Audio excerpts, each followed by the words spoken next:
The Ashford estate sat behind iron gates at the end of a long palm-lined drive, the kind of property that appeared in magazine spreads about the country's wealthiest families, all marble and manicured hedges and a swimming pool shaped like a crescent moon. Evelyn Ashford had inherited the company that built this life, a logistics and shipping empire her late father had spent 40 years growing, and in the 3 years since his passing she had run it with a steady, careful hand that had earned her both respect and a certain loneliness that came with being surrounded by people who wanted something from her. She had a son, Theo, 5 years old and endlessly curious, and she had built her entire life around protecting the fragile, precious normalcy of his childhood despite the wealth and exposure that came with their name. Mike Delgado had been working as a maintenance contractor for the Ashford property for just over 2 months, hired through a third-party service to handle general repairs around the estate's extensive grounds, everything from broken sprinkler lines to malfunctioning gate sensors.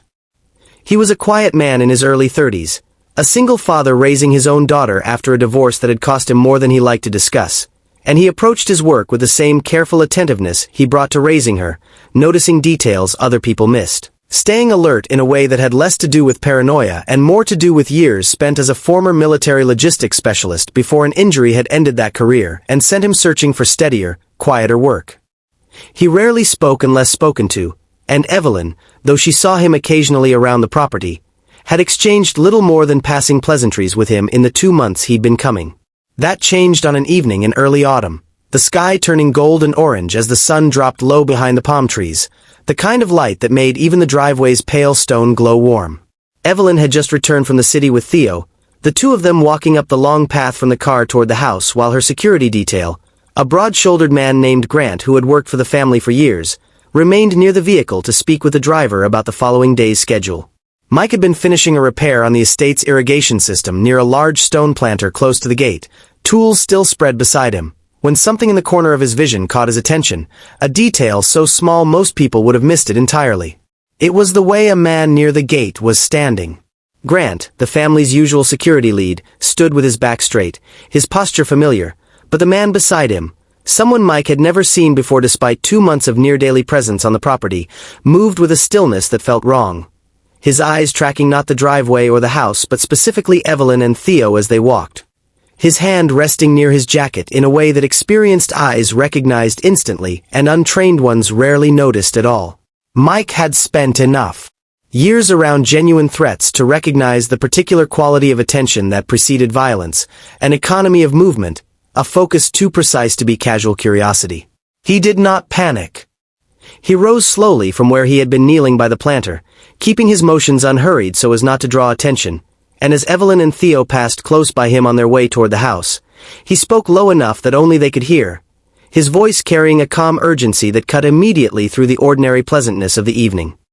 He told her, quietly, not to move suddenly, and to follow him behind the planter, right now, without asking questions. Evelyn, startled by the sudden shift in a man she barely knew, felt every instinct in her body resist the strange instruction, but something in his tone, the complete absence of panic paired with unmistakable seriousness, made her comply before her mind had fully processed why. She pulled Theo close and stepped behind the large stone planter with him, its overflowing red and pink flowers offering just enough cover to break the sight line from the gate. Mike crouched low beside them, positioning his body slightly in front of theirs, and pressed a single finger to his lips, his eyes scanning the driveway with a focused intensity of someone assessing distance, angles, and options in real time. Theo, sensing the tension though not understanding it, pressed himself against his mother's side, and Evelyn wrapped her arm protectively around him, her heart pounding as she tried to understand what threat could possibly justify hiding behind a flower pot on her own family's property.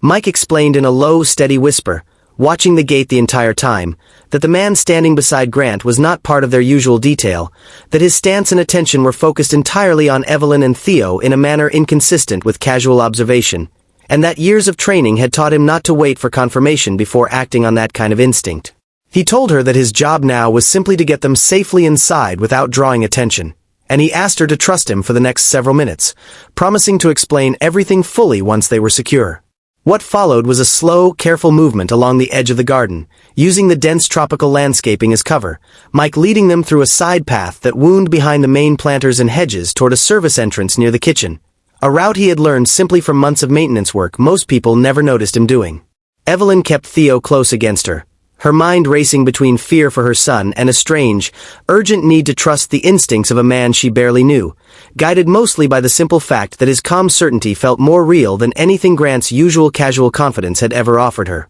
They reached the service door within minutes, Mike guiding them inside and locking it firmly behind them before finally allowing himself to exhale,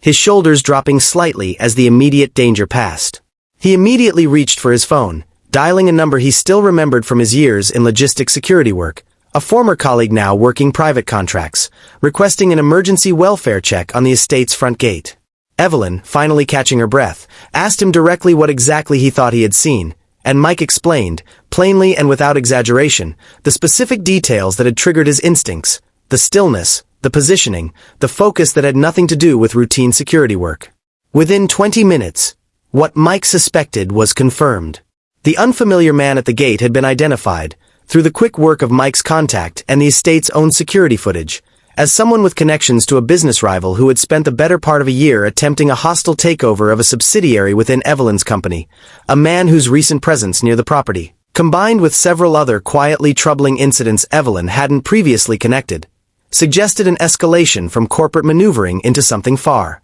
more personally dangerous. Grant, mortified at having failed to notice the infiltration, immediately tightened security across the property, but it was clear to everyone involved that had Mike not acted in that single, decisive moment, the outcome of that ordinary autumn evening could have been catastrophic. In the hours that followed, once law enforcement had been contacted and the immediate threat neutralized, Evelyn found herself sitting across from Mike in her kitchen, Theo finally calm and occupied with a cartoon in the next room, a cup of untouched tea cooling in front of her as she tried to process the sudden collision of danger and rescue that had appended her evening. She asked him, quietly, how he had known, how a maintenance contractor had recognized a threat that trained security personnel had missed entirely. Mike explained, without pride or self-importance, the years he had spent in military logistics work before an injury had ended that career, the instincts that didn't simply disappear once the uniform came off, the quiet vigilance that had become as natural to him as breathing, a vigilance he had assumed, until tonight,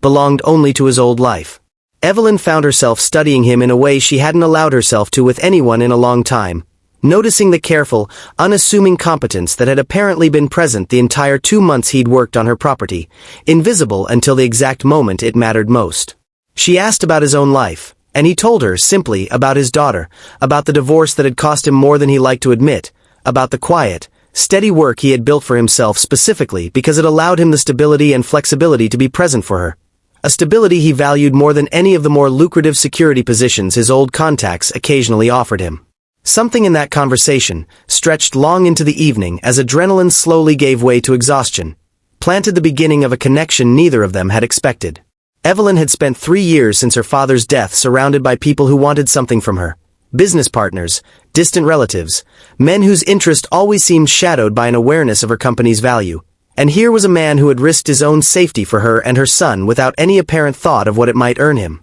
A man whose quiet competence had nothing to do with impressing her and everything to do with simply doing what needed to be done. In the weeks that followed, Evelyn found reasons to seek him out around the property. Conversations that began as gratitude slowly deepening into something more genuine. She met his daughter eventually, a bright, curious 7-year-old who took an immediate liking to Theo, the 2 children forming an easy friendship that gave the adults natural opportunities to spend time together without the pressure of anything more formal. Mike, for his part, remained careful, aware of the gap between his modest contractor's income and Evelyn's considerable wealth, uncertain whether pursuing anything more than friendship risked complicating a dynamic that already felt precarious given his continued work on her property. It was Evelyn who eventually addressed the hesitation directly, telling him plainly one evening after the children had gone to bed that she had spent years assuming that anyone showing genuine care for her came with hidden motives, and that the one thing that had convinced her otherwise was watching him act, without hesitation, in a moment when his own safety would have been far easier to prioritize than hers. She told him that whatever gap existed between their circumstances mattered far less to her than the plain fact that he was the first person in years she had trusted instinctively, without reservation, the way she had trusted him behind that flower pot without fully understanding why. Their relationship developed slowly after that, deliberately kept away from the public exposure that came so easily with Evelyn's name, both of them prioritizing the well-being of their children over any rush towards something neither was fully ready for. Mike continued his contracting work for several more months even after their relationship became something more serious, uncomfortable with the idea of appearing to benefit financially from involvement with her, until Evelyn eventually convinced him that his skills, honed through years of security and logistics experience, were valuable enough to warrant a formal position overseeing safety operations across her company's properties,